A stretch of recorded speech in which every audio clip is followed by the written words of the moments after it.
I have spent my life trying to protect my family. The children, they have the ability to see. Now, they will come for us. We're now at war.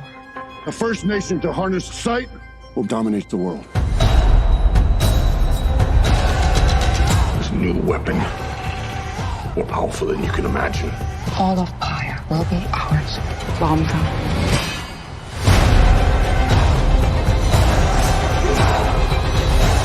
You are my husband. I'm their father.